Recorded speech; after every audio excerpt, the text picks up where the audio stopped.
हाम्रो बलिङमा हुनुहुन्छ आविष्कार खनाल। आविष्कार खनालले बयाल ओ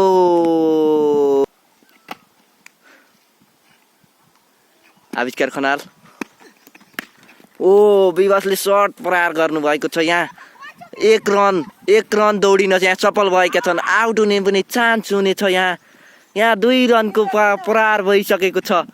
3 रनका लागि ब्याट्सम्यान कल गर्दैछन्। यता 3 रनका लागि गइरहेका छन्। यहाँ 2 बलमा 3 रन प्रहार गरेका छन् ब्याट्सम्यानले।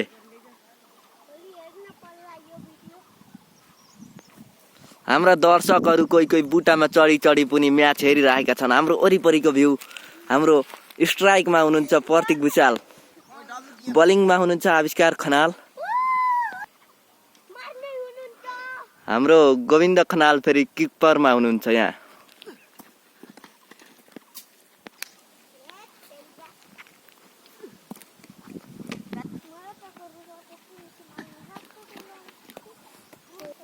हाम्रो किपिङमा चाहिँ हुनुहुन्छ गोविन्द खनाल, ब्याट्सम्यान आविष्कार खनाल, फिल्डर पनि हुनुहुन्छ। फिल्डरको नाम मैले जानेन। ओ ब्याट्सम्यानले क्याच हुन सक्थ्यो। क्याच चाहिँ मिस भएको छ।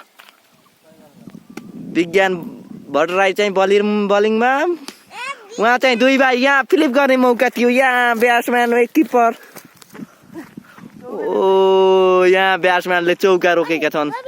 गोविन्द खनाल चाहिँ फिल्डिङ बस्नु भएको छ उधर। रनरमा हुनुहुन्छ प्रतीक भुषाल। ओए क्याच आउट पनि हुन सक्थ्यो यहाँ, तर पनि यो माहौल बन्न सकेन।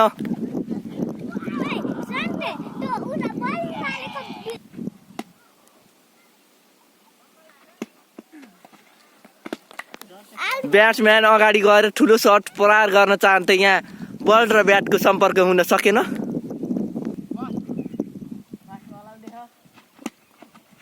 ओए ब्याट्सम्यानले प्रहार गरे। उहाँ फिल्डर 2 जना दौडिरहनु भएको छ।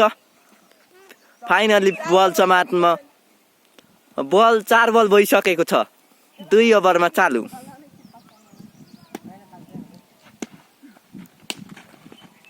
ओए यहाँ पनि 1 रन पनि लिन सफल भन्नु भएको छैन। डट यो ओभर डट हुने जस्तो सम्भावना देखिरहेको छ। लास्ट बलमा अब के हुन्छ हेरौँ। आउनुहोस्, विकेट जान सक्छ कि? विकेटको पतन, डन्नै पतन। आउट। ब्याट्सम्यान आउट हुनु भएको छ यहाँ। ओ नाइस लास्ट बलमा आउट। ब्याट्सम्यान इधर